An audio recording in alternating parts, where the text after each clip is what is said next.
We have a lot to review and discuss in this episode. We will examine the state of the market. What direction is the market taking? We are going to discuss the chop range that we are in. What makes you a bullish investor in XRP? We will examine XRP, give it a little TA, and discuss another cryptocurrency that you should start keeping an eye on because you have been given a once-in-a-lifetime opportunity on this dip. We will discuss 5 incredible points at the end of this video. So without further ado, please take a seat back, unwind, and let's get started. $94,160 for Bitcoin. In the last day, it has decreased by 0.2%. Ethereum, with a price of $3,359. It has decreased by 0.11%. The current values of the USDT and USDC are 99 cents and $1, respectively. On the other hand, XRP is maintaining steady at $2.15.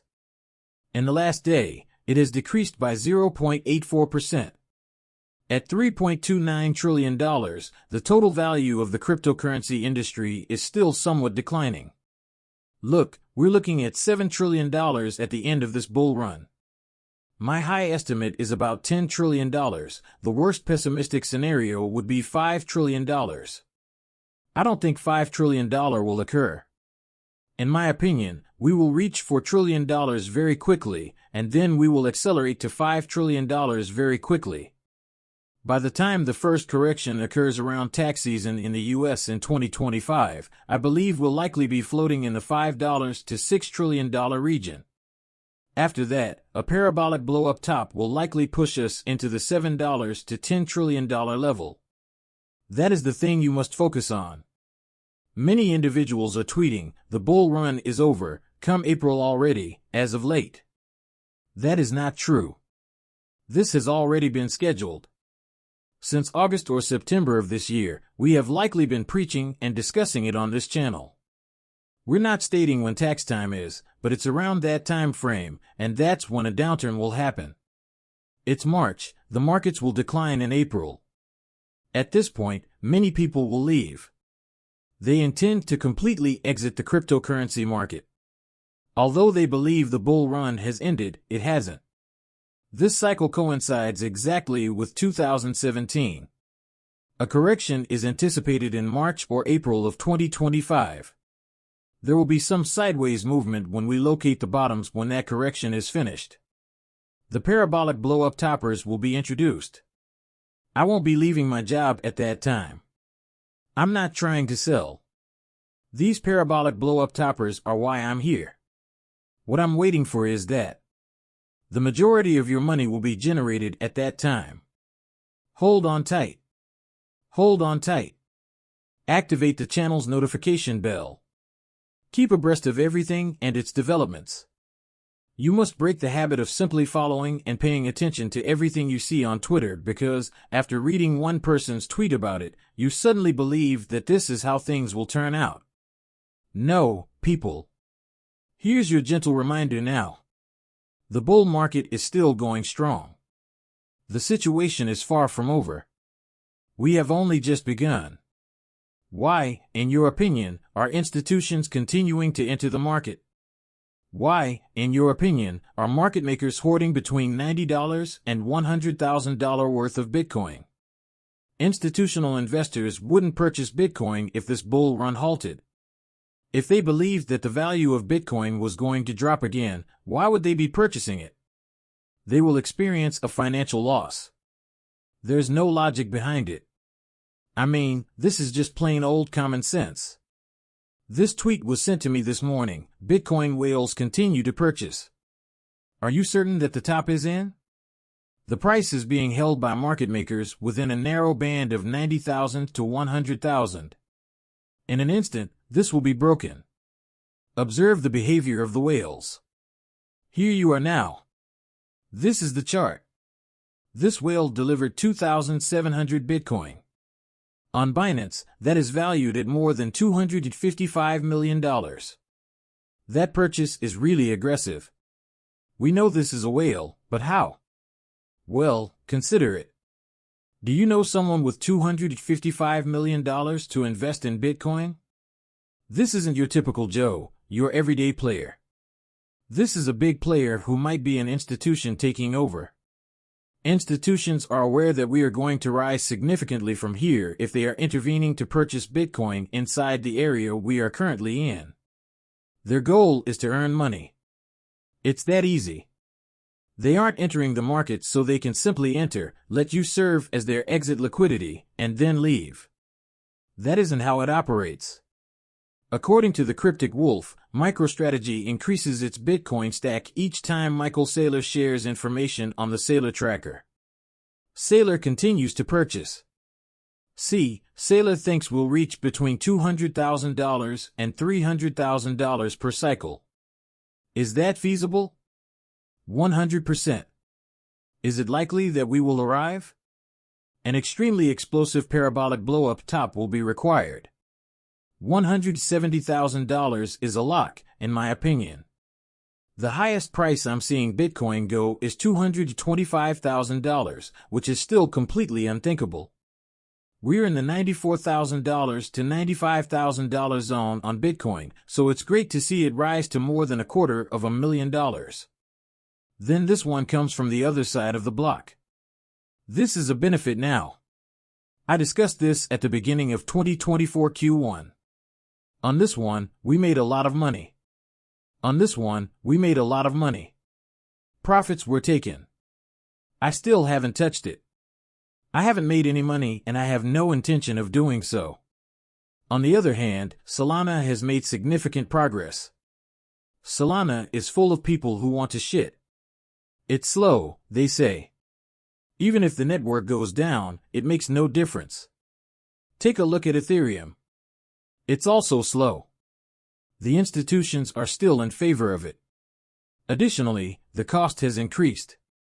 I recall that Ethereum might have been purchased for 3 figures, but today look at it, it will likely reach $8,000 to $10,000, and perhaps even $8,000 to $12,000 per cycle.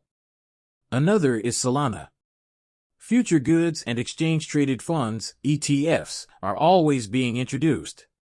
Together with an XRP ETF, all of them will be authorized in 2025. Therefore, if we look at Solana and the current price range, we can see the volume at the bottom before Solana launched its stunning ascent. We are merely consolidating at this time. We are combining between $180,000 and $200,000. This cycle, my goals for Solana are between $800,000 and $1,000, and possibly more. According to basic math, we're looking at spending about $200,000 to get into Solana. In this case, we still received a good $4,000 to $5,000. It makes perfect sense to invest if you stand to gain between $4,000 and $5,000 on one of the safer assets available. I'm not giving financial advice, but my goal is to bring you between $4,000 and $5,000. I prefer to choose safer bets when I'm looking at these assets and choose which cryptocurrency to purchase, which means no trash or meme coins, right? We choose well-known, secure items. We examine what the institutions are and want to purchase, the origins of ETFs, and the factors that will facilitate the onboarding of additional capital. And we're going to make a ton of money if I can finish up making 5 times as much. Take a look at the stock market. To do a 2x in your retirement account, I love to compare it to 7.5 years. For 35 years, you will perform a 5x, which is really a small life hack. Over the next 6 to 8 months, you just made up the deficit. This is something lovely. We need to be able to step back and take a good look at what we're going to get and realize that a 5-fold return in only a year is simply amazing. This is something you won't find anywhere else. Many folks are just seeking that 100, 1000x jewel and want to go out there.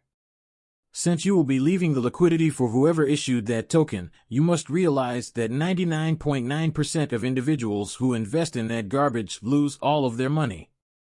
The institutions desire these well-established programs and goods. I've said it before, I want it if the institutions want it. Our goal in investing in Bitcoin is to outpace the institutional money, which is what we are doing here, as the institutions haven't yet fully invested in the bulk of cryptocurrencies. According to CryptoMinute.com, XRP creates a bullish flag pattern. What will happen to the altcoin next? This is the chart. What I'm examining is this. Many are attempting to predict that it will break higher by displaying this bullish flag, which is a small triangle. Look, increase your XRP targets if we can conclude the year above $2. We would need to witness a significant shakeout if we are unable to close above $2. It would be necessary for Bitcoin to drop to its lowest point, which is approximately $90,000. XRP would have to go back below $1.96, which is a strong support level. After that, it won't be. On XRP, we might consider lower targets, perhaps 4 or 8. I would really like to close above $2.50, which is a killer resistant area for us if we close above $2. We will be looking at a double-digit XRP at some point in 2025 if we can break through that and flip $2.50 into support, whether it occurs in Q1 or later in the year during the parabolic blow-up tops in Q3 and Q4. Now take a moment to process this. A month ago, XRP was worth 60 cents. The pricing activity here is causing a lot of folks to grumble. It isn't accomplishing anything. It isn't doing anything. Simply zoom out. A month ago, you were worth 60 cents. Right now, we are above $2.17. That's a huge profit. There must be a cool-off time. We now discuss XRP and the reasons for our extreme optimism. Now, let's discuss adoption worldwide. With more than 500 global collaborations, Ripple's on-demand liquidity solution enables immediate cross-border payments.